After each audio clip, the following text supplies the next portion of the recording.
ప్రజల ఆశల మీద నీళ్లు తల్లేదిగా ఉంది. ఏ ఒక్క వర్గానికి కూడా ఒక స్పష్టమైన హామీ లేదు.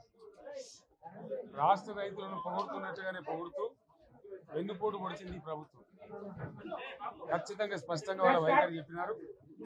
గతంలో ఇచ్చిన మాదిరిగా కాకుండా రైతు బంధులో, రైతు భరోసా పేట పథకంలో అనేక అంశాలు పెట్టబోతున్నట్టుగా ప్రత్యక్షంగా చెప్పి రైతులకు ఆల్రెడీ మోసం చేశారు. బడ్జెట్లో వాళ్ళ నైజాం కూడా స్పష్టంగా బయటపడింది. గత ప్రభుత్వం అన్ని రాష్ట్రంలోని అన్ని వర్గాల సంక్షేమాన్ని, వాళ్ళ ఆర్థికాభివృద్ధిని కాంక్షించి అనేక పథకాలు ప్రవేశపెట్టడం జరిగింది. ఒక్క పథకం మీద కూడా ఇప్పుడు స్పష్టత లేదు. ఫర్ ఎగ్జాంపుల్, యాదవుల కోసం ఉన్నటువంటి వాళ్ళ అభివృద్ధి కోసం పెట్టినటువంటి గొర్రెల పెంపకం పథకాన్ని టోటల్గా మూసివేసినట్టుగా మనకు అర్థమవుతా ఉంది. ఇప్పటికే యాదవ సోదరులు చెల్లించిన డిపాజిట్ కూడా తిరిగి వాపసు తీసుకున్న ఈ ప్రభుత్వం ఎక్కడ కూడా లేదు. అత్యంత అడుగు వర్గాలు అని డబ్బా కొట్టినట్టు కొడుతూనే వాళ్ళ గొంతు కోసింది ప్రభుత్వం. దళిత వర్గాల కోసం గళితంలో ప్రవేశపెట్టబడ్డ విప్లవాత్మకమైనటువంటి దళిత బంధు పథకాన్ని ప్రస్తావన కూడా లేదు. ఇది చాలా దురదృష్టకరం. దళిత సమాజం పట్ల వీళ్ళకు ఉన్నటువంటి నిర్లక్ష్యానికి, వాళ్ళ ఫ్యూడల్ విధానానికి ఇంతకన్నా గొప్ప నిదర్శనం కూడా అవసరం లేదు. అదేవిధంగా మత్స్యకారులకు ఆ భరోసా లేదు, ఎవరికి కూడా చెప్పుకోదగ్గ భరోసా లేదు. ఇందులో విశేషం హైలైట్ ఏంటంటే ఆర్థిక మంత్రి ప్రతి మాటను ఒత్తి ఆ డబ్బు వచ్చినప్పుడు అదేందో పెద్ద మహాప్రపంచ విజయంలాగా ఒత్తి చెప్పడం తప్ప కొత్తది ఏమి లేదు. ఒత్తి పలుకులు పలకడం తప్ప కొత్తగా చెప్పింది ఏమి లేదు.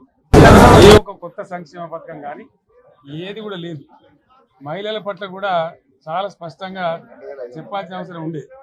కానీ వాళ్ళు మేము 1,00,000 కోట్లు ఇస్తాం, అన్ని రుణాలు, ఆ రుణాలు వీలేదో ఇస్తున్నట్టుగా ఆల్రెడీ ఉన్న స్కీమే, నథింగ్ న్యూ అబౌట్ ఇట్, ఏమి లేదు. వెరసి ఇష్యూ యాజ్ ఏ హోల్. దురదృష్టం ఏంటంటే, వాళ్ళ బ్యాడ్ లక్ ఏంటంటే, మేము కూడా ప్రభుత్వం ఏర్పడిన తర్వాత కనీసం ఒక 6 మాసాల సమయం వాళ్ళకి ఇవ్వాలని మేము అనుకున్నాం. నేను కూడా శాసనసభకు దగ్గర రాలేదు. కానీ ఈరోజు బడ్జెట్ చూస్తే ఏ ఒక్క పాలసీ ఫార్ములేషన్ జరగలేదు. రాష్ట్రానికి సంబంధించినటువంటి ఏ ఒక్క విషయంలో కూడా ఈ అర్భక ప్రభుత్వం ఇప్పటి వరకు పాలసీ ఫార్ములేషనే చేసినట్టుగా కనపడతలేదు. వ్యవసాయం ఉంది, మాకు స్పష్టమైన అవగాహన ఉండే ఈ రాష్ట్రంలో వ్యవసాయ స్థిరీకరణ జరగాలని మేము 2 పంటలు కూడా ఇచ్చినాం రైతు బంధు. వీళ్ళు ఎగ్గొడతామని చెప్తా ఉన్నారు. మేమేదో రైతులకు ఇచ్చిన డబ్బును దాన్ని పాడు చేసినాము, చెడగొట్టినాము, దుర్వినియోగం చేసామన్న పద్ధతిలో దురదృష్టకరమైన వ్యాఖ్యలు చేస్తూ ఉన్నారు. అంటే ఇది పూర్తిగా రైతు శత్రు ప్రభుత్వం అనేది తెలుస్తూ ఉంది. ధాన్యం కొనుగోలు చేయలేదు, విద్యుత్ సరఫరా చేయడం లేదు, నీళ్లు సరఫరా చేయడం లేదు, చాలా ఇబ్బందులు పెడతా ఉన్నారు. ఇంకా రైతు భరోసా, రైతు బంధు గురించి ఇంకా ప్రస్తావనే లేదు. ఎప్పుడైతే మా ఎమ్మెల్యేలు అడిగితే కూడా కనీసం సమాధానం చెప్తలేరు. కాబట్టి రైతులను వంచింది ప్రభుత్వం, వృత్తి కార్మికులను వంచింది.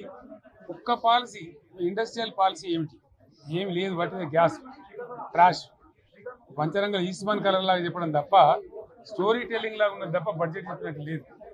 రాష్ట్రంలో వ్యవసాయ పాలసీ ఏమిటి, పారిశ్రామిక పాలసీ ఏమిటి, ఐటీ పాలసీ ఏమిటి, ఇంకా ఇతర అనేక పాలసీ, పేద వర్గాలకు సంబంధించిన పాలసీ ఏమిటి అనే దాని మీద ఏ ఒక్క దాని మీద కూడా గ్యాస్ ట్రాషే తప్ప, చిల్లర మల్లర ప్లాట్ఫామ్ స్పీచ్ లాగా ఉంది తప్ప అది బడ్జెట్ ప్రసంగం లాగా లేదు.